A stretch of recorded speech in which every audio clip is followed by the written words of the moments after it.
তো ফ্রেন্ডস, আজকে রোগটা দেখলে কেমন চলতে চলতে ব্রাইটনেস কমে গেল।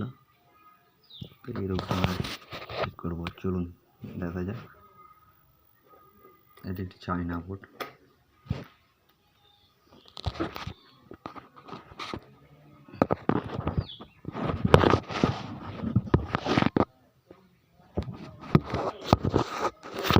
তো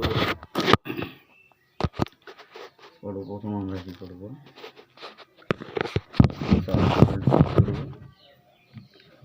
আর হিটার ভোল্টেজ চেক করবো।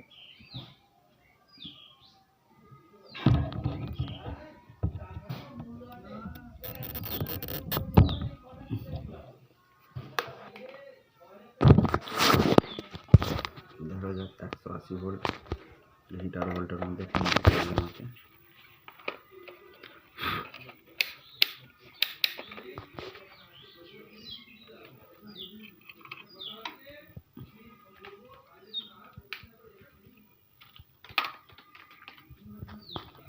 তো মিটারে যে 200 রেঞ্জে রাখলাম। প্রথমে B+ ভোল্টেজটি আমরা চেক করব।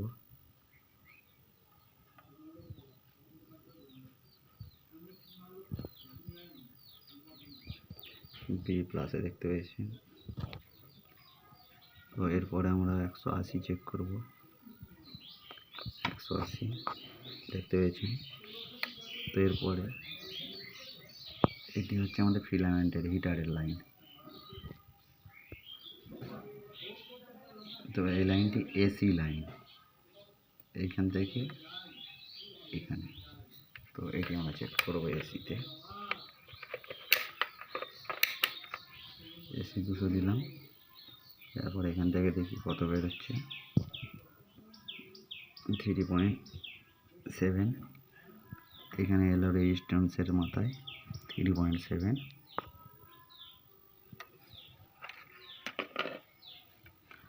এই রেজিস্ট্যান্সের মাথায় আসছে 3.7। তো এই দেখুন, এখান থেকে এখানে একটি 2.2 ohms রেজিস্ট্যান্স থাকে, 1 ohms রেজিস্ট্যান্স থাকে। তো এখানে ভোল্টেজ পড়ছে 3.7, কিন্তু এখানে কোনো ভোল্টেজ নেই। তো আমরা ক্যাপাসিটি এখানে একটি রেজিস্ট্যান্স আছে 2.2 ohms কিংবা 0.0 ohms, 0.1 ohms। এই রেজিস্ট্যান্সটি খারাপ, চেঞ্জ করবো কিংবা ওপেন হয়ে গেছে দেখব।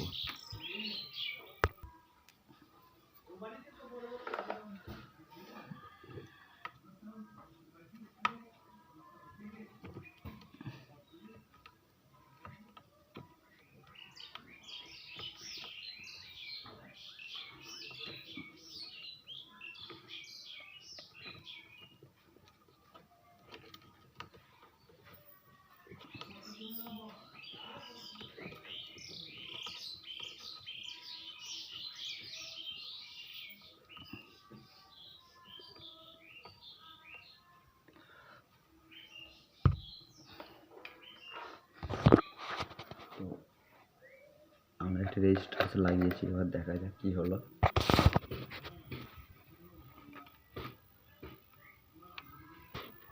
তো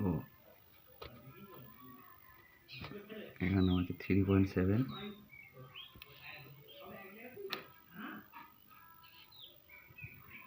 এবার দেখুন এখানে আছে 3.5। তো এবারে চলুন টিউবের দিকে যাই। তো দেখতে পাচ্ছেন